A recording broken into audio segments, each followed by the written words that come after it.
আচ্ছা কোনছে আল্লাহ বড় না মানুষ বড়? ধরো গাদা, তুই কার হাতে কার জোড়া দেশ? কুড়াই আল্লাহ আর কুড়াই মানুষ। যেটা কবার কইছে ওইটা কন। আল্লাহ বড় না মানুষ বড়? আল্লাহই তো বড়। আল্লাহ বড়, তাহলে আল্লাহর কথা না হইনা মানুষের কথা শুনেন কে? তুই কি কইতাছস? কি আর আল্লাহর কথা মানে না মানুষের কথা মানে? হ্যাঁ, কি আর মানুষের কথা শুনেন তাই না? আমনে যে ওই দিনকে ডায়াবেটিসের রোগ নিয়ে যে হাসপাতালে গেলেন, ডাক্তার আপনার কত কিছু খাবার না করলো, সব কিছু না খাই এখন চলতেছেন। তাহলে আল্লাহ যে আপনারে কইছে যে হারাম খাবার না, সুদ খাবার না, কই আপনি তো কাম কাজ বাদ দিয়ে এলাকার মধ্যে টাকা পয়সা না গায়ে খালি ওইলে দিয়েই খান। নিজেরা টিয়াও হালাল ভাবে কামাই করেন না, ওই সুদ তো না কয়টা টিয়া করে লাভ আহে ওইলে দিয়ে দিয়ে চলেন আর পেট বড় বানাইছেন।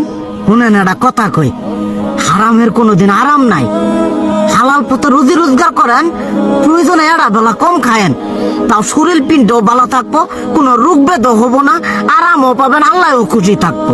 তুই আমার এইভাবে বুঝাবি আগে কইলি না কে? আসলে এই বিষয়টা তো আমি কখনো মাথায় এইভাবে নিইনি যে আমাদের কখনো ডাক্তার নিষেধ করলে ঠিকই আমরা নিষেধ মানি, কিন্তু উপর আলাদা কত কিছু নিষেধ করে দিয়ে সেটা মানি না।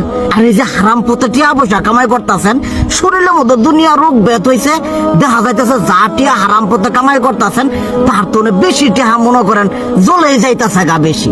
আজকের পর থেকে আমি আর এই হারাম সুদ খামো না, আমি হালাল পথে চলবো, হালাল টাকা পয়সা ইনকাম করবো।